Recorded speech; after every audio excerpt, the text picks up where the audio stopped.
Success Mantra is a program which features people, successful individuals from various walks of life.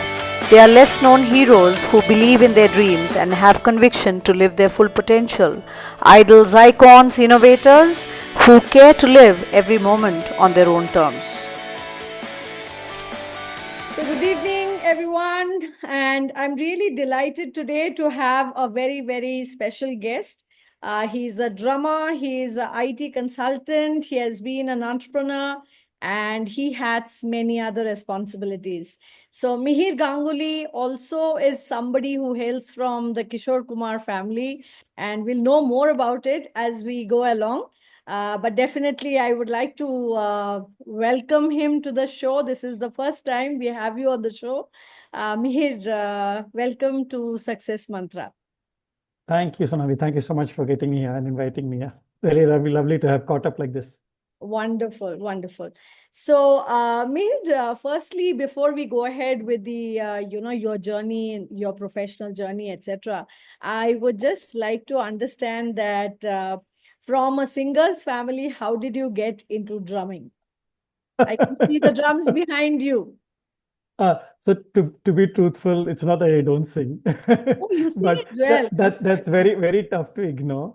Okay. But since I did not spend time on it, I found that if I was looking at any music that ran through me from the association of my of my grandparents, I think rhythm seemed to come naturally to me. Not that I did not try. I struggled with the guitar and singing and everything, but I failed miserably.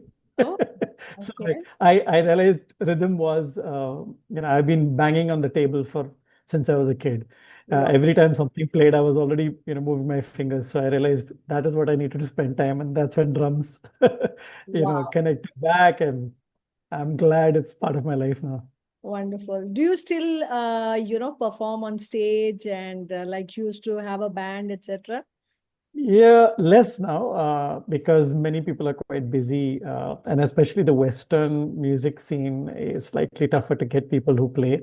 The Bollywood scene seems to be still strong, and people would curse me for even saying this. They're like, "What do you mean? You should be playing Bollywood?" I mean, Yeah. knowing your family background. But then Western is what is close to my heart, and it's tougher to find people there. And I've also become very selective about musicians and who I want to play with. So I'm looking at jazz in those areas right now. Oh, So fantastic. fewer and fewer people in that space to find around. But yeah, that's why I have a limited. So let's stage work right That's now. stage what we are right now. Okay, wonderful.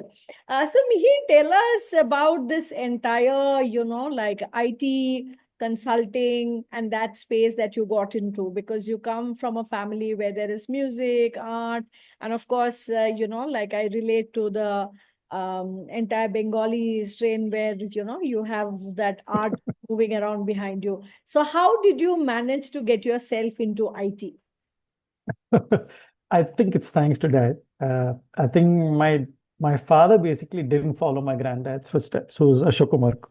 And though he was a big actor, and everybody coming home, and Yeah, we yeah, got to see all of that. right. My father didn't follow that totally, and I think that was maybe the inspiration to get a slight distancing from Mhm, the filmy energy that mhm, was there. And since we stayed a little away from granddad, mm, I was more with my parents. So therefore, I guess that environment automatically led me to choose path that I saw, that was making more sense. And I was lucky to have an amazing instructor in the ninth standard in school who brought computers for the first time. And I was like, I don't know, I was blown in school itself. And I said, what the heck is this? And I can create stuff. Eventually, it was about creation, and anything about Bengali is being creative, then it was right. very creative. Absolutely. Yeah. And I realized I Creativity could is in use, the blood. Yeah. software to do that. True. Yeah, so it just seemed to say, wow, I can dream a game out, and I could, make it happen. And so I found that very interesting. I think that just kept going Mhm. and led me to, doing my engineering and, starting, this path ahead. And some of films never happened. Strangely, we had three brothers as well, and Oh, none of us entered the wow. screen. So Oh, we repeated the brother scenario. uh, But none of us seem to have entered this space. And I think it's a lot to do with my father creating that space for us. So it allowed us to, maybe make another set of decisions and new choices.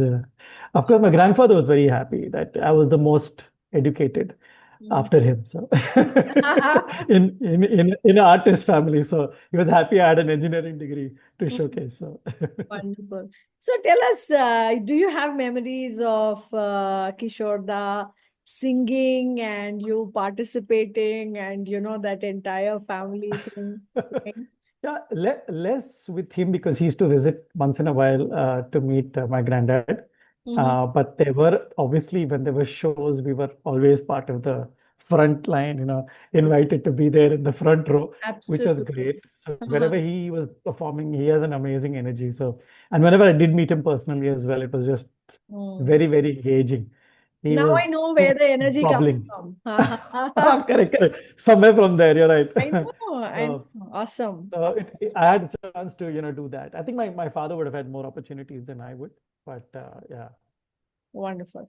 Okay, and then of course you also started your own company and that journey of being an entrepreneur. So a lot of people in Bangalore, of course, there is this buzzword of startup and funding, various levels, seed funding, and so on and so forth. So, what is your journey been in this entire startup, kind of a space that you built for yourself? Well, the startup language is a new one. I mean, when I began this close to 30 plus years back, Sure. there wasn't that concept. Yeah, people were just, I think when I told my parents that I'd like to move to Bangalore, and Mhm. we are all Bombay people, so Right. moved to Bangalore to start a company. The first question that popped up was, but we don't do business. We don't understand business. So I how know. the heck will you survive I in know. this crazy world running, a business? True. And I think maybe from the same spirit that my family comes from, I think the risk to go out there and to do something was just seemed to be very natural. I didn't seem to question myself whether I had money or didn't have money. Mm. I just went. I just took that step when the opportunity came and I moved. Bombay wasn't my city, frankly. I always felt I was displaced. Bangalore called on me when I started working, and I said somehow I need to get back here. Strangely, I'm born in Bangalore, so Oh, really? I'm a Oh, Bangalore baby that way, and then got brought up in Mumbai. nice. But I guess something called me back to the city, and that's how I started the company. I didn't really think about where it would lead. Mm-hmm. There wasn't even the IT boom at that time. This Mm. was way back in 94. Right. So nothing was there. I just picked my bags and moved Wow. and started, my company. Yeah. So Amazing. And of course, it's been a phenomenal ride since then in terms of building it, building the team and all that. yes, it has. It's been crazy, but it's been, I think my parents sharing their fear of you don't understand any of this. And I remember having one of my very good friends, Punjabi father, and they ran business. Yeah, Punjabis run their business Yeah, yeah, properly. yeah. They have businesses. Yeah, yeah. So he looked at me and he knew me for many years and he shared, Mm-hmm. Beta, I don't think you should, are you sure you want to do business? So Huh. that I guess that was a when he said that, I was like, what the heck? Why can't I do this? I mean, why is everybody doubting कि हो सकता है? Mm. But I understand why they said it. It Yeah. was a crazy journey. Like I Mhm. said, IT wasn't really part of it, and my Right, space of IT consulting is in manufacturing. right. Manufacturing at that time was not advanced in IT at all, so I had to really, Mm-hmm. put a huge effort to bring it into the market and start working with it. Today it's a default, so it's great. And there's that much more competition as well. But it's been a journey learning that, how to stand alone, how to then have the first employee, and then how to have the second, and then how to have the third, grow Right. up the team. I've had opportunity to size up and I've had opportunity to size down as well as the market, changed. So those Right. have been the lessons that have been like quite good. So Mhm. So, Mihir, sorry, I'm getting into the entrepreneurship so much because yes. you're a Bengali, I'm a Bengali. And of course, this time when I was in Calcutta, I felt that, people still have the mindset that they need to have a job and that's their only livelihood. So, what's your take on that? Because, typically Bengalis have always focused on education and going and working. for somebody else, right? Yeah. Yeah. Otherwise, also very, very conservative in their approach in terms of taking risks, etc. Unless they come Yeah. from a business family, right? So, what's your advice to youngsters who are coming out of B schools or who are doing their engineering and so on and so forth, and then wondering, okay, where do they go? What do they do after this? Opportunities are sometimes not that great. Lot of saturation everywhere. So, what's your advice to these people? Um, One of the things I've always had an opportunity when I've even interviewed people to, people who join us, I always ask them, why did you do this specific field of engineering, for example? Hmm. We had a lot of instrumentation engineers, and I asked them, Right. why did you do it? And the answer that I always get is, my friend told me, someone said this is the place to go, Oh, and parents put pressure on me. So I noticed most of the motivation of selection and this education process, like you correctly right. shared, Hmm. is security that I think most of us are trying to buy into. Because if I believe I don't have a job, then how will I earn? Kind of equation. Right. Right. And if people, whether they join a job or they decide to do something on their own, as long as they're selecting something that Mm, truly kind of inspires them a little bit, if nothing else. I mm. mean, I believe then the opportunity starts looking different, even if you take on a job or you take on starting up something your own. And thanks to the startup culture that's there now in Bangalore, like you correctly said, the Yeah. opportunity exists. Yeah, there's magic now, Mm. in an idea. Right. And Right. Bengalis have enough ideas, okay? So we have tons of them, sitting there quietly, we have tons of them. So it's an opportunity to, but I believe to love. I think what's missing is the first step is money, which seems to drive people. Because without money, how do you have security? So it's back to security. And I Right. keep saying if that's the driving force, then I don't believe sustainability in any one specific area will happen. You'll Right. keep changing, you'll drop it, the interest goes off, True. and then obviously the security kicks in, and then you're running back to the job and saying, shit, Right. startup didn't work out for me, I need to get back. So I believe it's more about being inspired right from day one.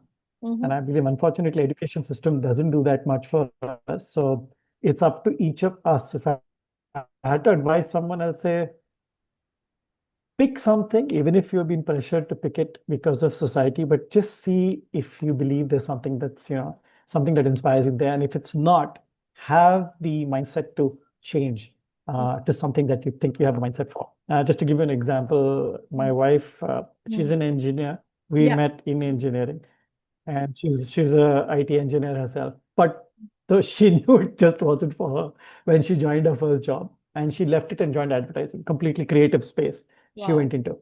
So I believe it's just a matter of saying, it didn't matter. Everyone would have said, "What the heck? You're an IT engineer, and why did you?" Yeah. Yeah. But she says, "I'm freaking out." Today she runs her own business in that space as well. So Wow. it makes sense to find that passion, even if you made the first mistake of joining because someone told you. I feel if you're continuously searching to what's getting excited, and if you can work with just a little 10% of excitement, it will somehow lead you to, where you want to go in terms of bringing it, whether you want to start something up or keep working as well. It does not matter. Mm. So I've seen people who work for other companies who are extremely passionate as well, in terms of what they do. So Okay. So I guess passion is what should drive you and not the advice that you get from other people. yeah, advice is great, take it, but keep searching for something that triggers you specifically. I've found that we don't spend enough attention on ourselves. We always look outward for advice. Like you perfectly said that. So if people are telling me, I'm like, oh, okay, you must be right, and I'll take your advice. It's Right. never about what I'm thinking and do I have a thinking process. Absolutely. I believe our education system unfortunately does not give us the thinking process. If you ask your professor a Mm. question, he'll most probably shut you up. Okay, and not give you an opportunity to ask a question beyond the 1 hour that's there, or take your side tomorrow and say, I loved your question. Let's explore Right. it together. We never have this kind of engagements. If Absolutely. you do, I believe that's where, the creative process gets quite exciting. And I think you'll have enough entrepreneurs then running around. That's interesting. Yeah, mostly I guess people say passion is the real thing, and unless you're doing that, you're actually not doing justice to yourself as well as the professional journey that you're taking up. But it's always difficult because when you are at an age of, let's say, 20, 21, and you're taking a call on what profession, what are you getting into, even you are exploring. Like your wife Correct. took a bold move in terms of moving from engineering to advertising. That's like a leap of faith, Correct. right? Correct. Correct. Thankfully, she knew that, okay, this is what she wanted and she continued with it.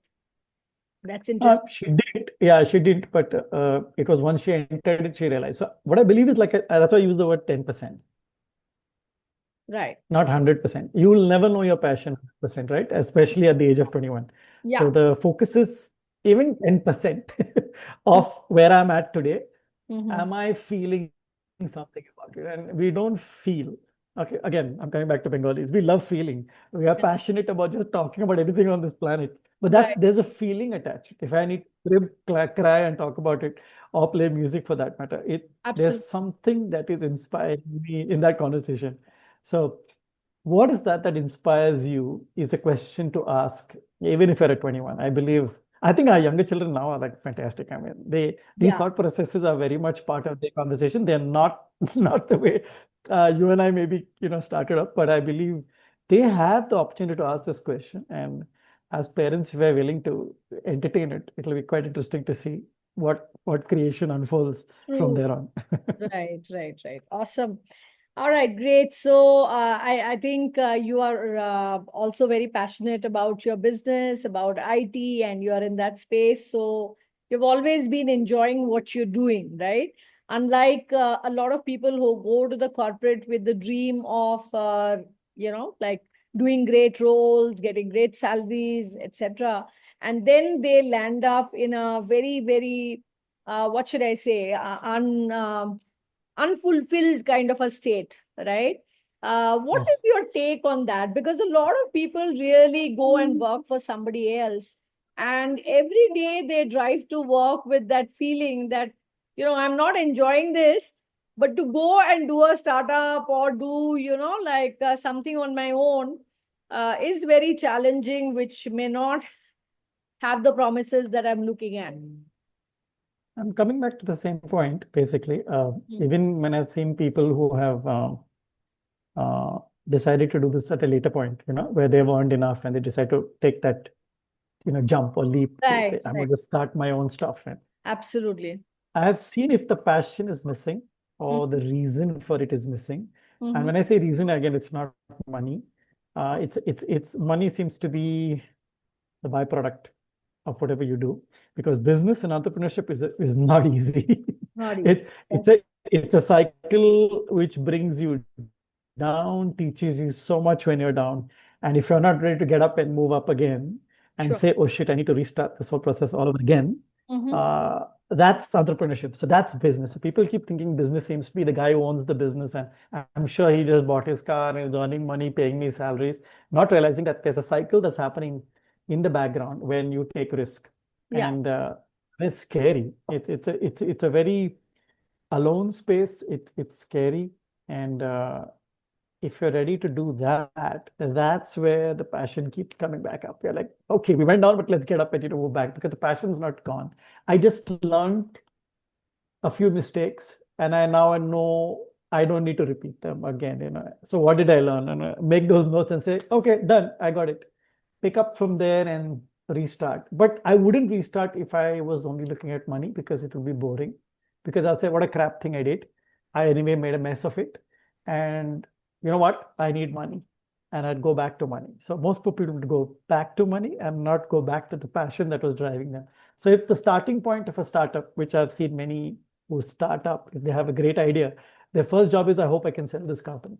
Okay, who's going to take it over? Who's going to fund me? Which person is going to look at it from, which venture capitalist is going to like take, put in money. And so it's all about money. So as long as that's your game, you're going to find a little bit of dryness in terms of how things take off. And that's why you have so many startups, but no one's really looking at how they can continue it, because they're not enjoying it. They're like, no money, so let's shut it down.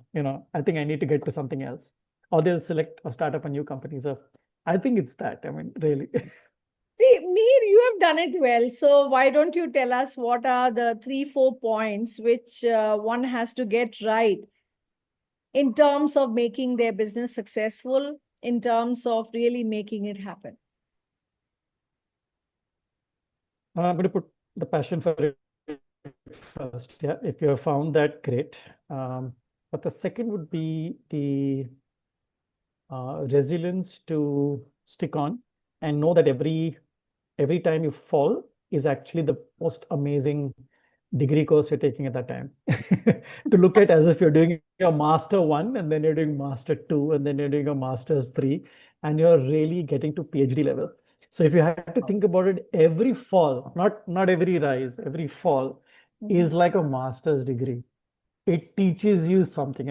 I've learned stories, I've learned how to deal with governments, how to learn with income tax. And like, holy crap, what is this shit? People suddenly realize you have a notice coming home, and you're like, oh my God, what's going to happen here? And Right. and as you deal with them as a master's degree, you come up building a kind of a strange faith that actually nothing's going to happen. The company will fall and rise and fall and rise. And I always believe if you can look at a graph that's upward moving, even though it's up and down, but it keeps moving up the graph. So at the end, if I had to take the average of that, I draw a straight line moving upward. And that's what I see as the potential. So keep drawing that graph. Don't worry about the down. Know that there's going to be an up, and therefore draw that next up and realize let's work towards that. I've always found that down is brilliant because it leaves you flat, and you're like, okay, I tried all of this, I went high. Now I messed up. Now let's see what else I need to try. And that's the master's part because Wow. I need to reinvent myself again. Sure. I need to rethink again. I need to talk to somebody tomorrow and say, what the heck did you do? What's happening in the market? Is there a new market I should go? Is there a new product I should look at? Is it a new way of working? For example, pandemic has Right. been an incredible Yeah. change. I have no employee in office anymore. Okay. Pandemic shifted the way we let 25 plus people, nobody in office. My admin staff hated. They're like, where is everybody? I said, no one's here. So I have an empty office which I visit 3 times a week. But pandemic shifted it. I could have looked at it as a disaster and Right. wondered how we're going to manage engineers to, Mm. do this. And today it seems to be a working system that's working brilliantly. So I've found the model. I still hear IT companies saying, no, we want our staff back and blah, blah, blah. I'm like, I'm quite happy with my staff where they're at. And we are again falling and learning and doing a master's again, we're doing HR masters now, right? We're realizing, no one's in office. How do we motivate guys? Right. No one's Right. coming in. I have no team meetings which are face to face. And so you start a new process, So we become masters of the HR process now, realizing Wow. interesting. We need a kind of debate. Now my HR team and me are like, how do we do this? How do we excite everybody still? And they are racking their brain. No, they should come to office. Is their only answer. I'm like, why? Let's reinvent. So every master's degree you go through is this reinvention process. I believe if you can keep reinventing, and there's always something to reinvent. Yeah. So that's what I believe is the learning process that keeps that graph, you know, moving upward. As long as you don't, the downs are bad, no doubt about it. They really get you down. But as long as you have a few friends to be there during those moments, to just talk about it, you find ways out as long as you're looking at this mode or this mental space, yeah, to be in. So, how And do then you deal with the criticism when you're going through the highs and the lows, and especially in the lows, because people who really care about you, people alongside you, they have their 2 cents coming to you whether you have asked for it or not. So, how do you deal with that? I think that's an excellent question. And it is one of the toughest things to work through as well. Mhm. But I've seen initially oppose people was the way I moved forward. Then I realized, hold on, is there wisdom in their words? And I found actually whoever gives you their opinion, there's wisdom in their words. And when I mean, for example, if someone told, why are you still running the business? There's no work, so Right. shut it down. Correct. I'm like, shut it down. Okay, I don't want to shut it down, but I've done so much work. So I realized, okay, let's give a goal. Someone says, but maybe you look at next year, March, you should, dump it if you have no business. I'm like, yeah, I never gave a timeline. So the master's was time. Interesting. Let's give a goal. So let's say by next March I don't recover, I'll join a job. And invariably, when I've listened to that and given that time, by December I'm already peak high back again. So Wow. I realized it's interesting. I don't fight people who are closest to you. It's great to take them and say at face value, what does it mean to me? Again, learning and setting a goal and saying, okay, a closure goal, literally, that I will shut my company on this so and so date. I've actually done that quite often. And throughout those processes, whenever I set that date, business turned around and things happened. And I don't know what it is, but it's that moment of surrender to these so-called statements of despair that come from people who are closest to you Right. are actually very, very valuable if you can set those timelines. And then I've never seen myself never come back up again. I've always seen myself climb back, to a better point than I was before. So better in a stage that I was. So So that's the mantra, basically set a timeline, yeah, pay cognizance to whatever people are saying, who care about you. And at the same time, see what next can be done with the entire venture. exactly. You're still inventing, right? So you've got a deadline now. They're like, shit, like March next year, I need to get up. So what Right, do I do? What do I do? Suddenly you have a motivation, actually. It's so strange, right? You set a deadline and now I have something to work against. And I right. start looking around and I start searching and automatically sets you to speak to more people, find avenues to increase your market, new markets. You begin exploration. You become the salesperson all over again and you start the process. I mean, I've just started my venture in the Middle East now to expand our business, and I'm re-remembering me being the sales guy for my organization when I began. I've restarted that whole process all over again, but it's different. Yeah, I'm at a totally different point of that graph when I'm restarting sales. So it's exciting Mhm. that if you keep this graph going up, the every next point of expansion is very, very powerful and it's still teaching us consistently new people, new faces, new markets, new attitudes. Wow. But it's fun now. Now it's fun. I know a little bit of the tricks now. Like you've been asking me to expose my tricks. Right. But once you know these tricks, you're like, cool, it's going to happen. Let's keep a goal. And I keep a goal and that's it. I just keep working towards what should be done. And I don't know. I believe things happen. Yeah, There's a you fate believe element things as well. happen. Take the Yeah, risk. I do remember that Yeah. as well. So on that note, Yes. that you believe things happen, and you had once said to me that, Sonali, there is law of attraction. There are things which you think and it happens. Tell us a little bit about that. That how does it always happen to you? I think it is the cognizance of um, when you think of law of attraction, it's about all aspects about who you are. And when actually someone gives a fearful statement of like, I don't think this company will run. I think you made the stupidest mistake of your life. I'm giving very heavy statements because they mean a lot when it's coming to Right. from people who are closest to you. The moment you take true cognizance, not artificially, true cognizance of realizing, wow, that is a heavy statement. Okay, do I believe that? Yeah, yeah, maybe a little bit. And there's always a little bit of belief that you're right. It's really crap. I don't know if anything is going to change tomorrow. But the moment you admit to that just as a truth rather than ego, that wants to say, no, no, I will survive. I can fight this. I found the law of attraction working in your favor. It's about looking at all aspects of who you are. That's why I say this down process is your master's degree, right? It's it's like you've learned. You're not learning. You're not rejecting the down. You're actually saying, I accept the down.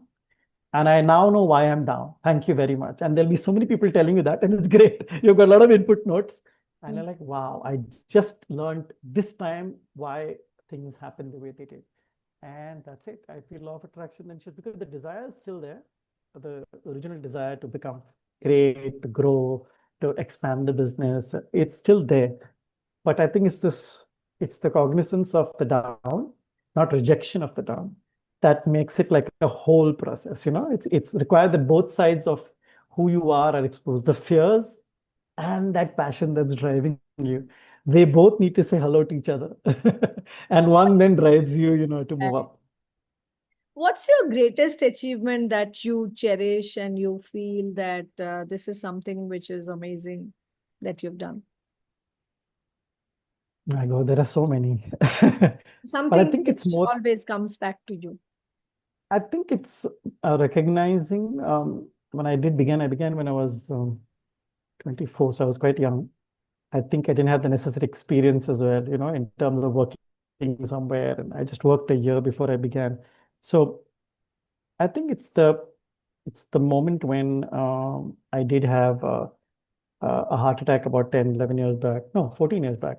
Right. And at that moment was kind of a turning point in terms of re-looking at who I was and what I was doing.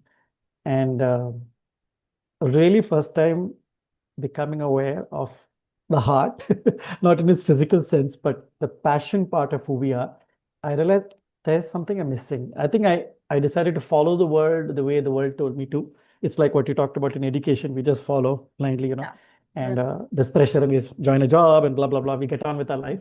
Yeah. That's the first time I remember sitting quietly and asking God that, heck, why did this happen to me? And the only word that kept popping up is your heart, your heart. I said, yeah, I know my heart, but what? And I realized that's what I was missing. When I was young, the inspiration to continue was this passion using my heart without the care about anything. The Oh. heart is incredible. Okay. It really doesn't care. It says, let's jump. And the mind is the guy whose society has busy told us, nahi, jump karoge to maroge. How will you sustain? Blah, Oh. blah, blah, blah, blah. So Mhm. I think the magic is listening to both. So using the heart to say, I'm ready to jump, and then bring the mind and say, let's see how. And now open up an Excel sheet and say, let's put the points down. I want to get Get the there. data. The heart is clear. Boss, udhar pahunchna hai. So the Right. passion, realizing that both aspects, again, I'm sharing that it's always two sides. We reject one, saying, no, I'm only passionate. I don't care about all this, let someone else handle it. The Mm. moment I did that, I failed until I learned. So I learned, oh God, I need to bloody open an Excel sheet. And let's put step 1 to step 10 as well. Right. And now let's attack it with this heart. Let's go step 1 full in and step 1, step 2, step 3. So I found the mix of bringing the mind and the heart together is an amazing way to, I think that's my experience. That one time where I realized I could merge them consciously. I think I was unconscious before. That stage was way back in 2014, I think. I took that kind of call, and Wow. post that it has been quite an interesting journey as well. So yeah. Awesome. Awesome. So I think that's amazing. Thank you so much, Mihir, for coming on the show, sharing your life journey with us, and also this blend of heart and mind that needs to work together to achieve any goal with all the passion that you have. What's your Absolutely. message to the viewers, to so many startups and youngsters? It's going to be the same message, but I'm going to repeat it. No, It's going to just be, maybe two lines that comes to your yeah, mind. it's to look at everything as um rather anything in life is worth your time. Uh, there's no one way to do anything. So every event, every person, everything you read is worth your time. Yeah, it's never not worth your time.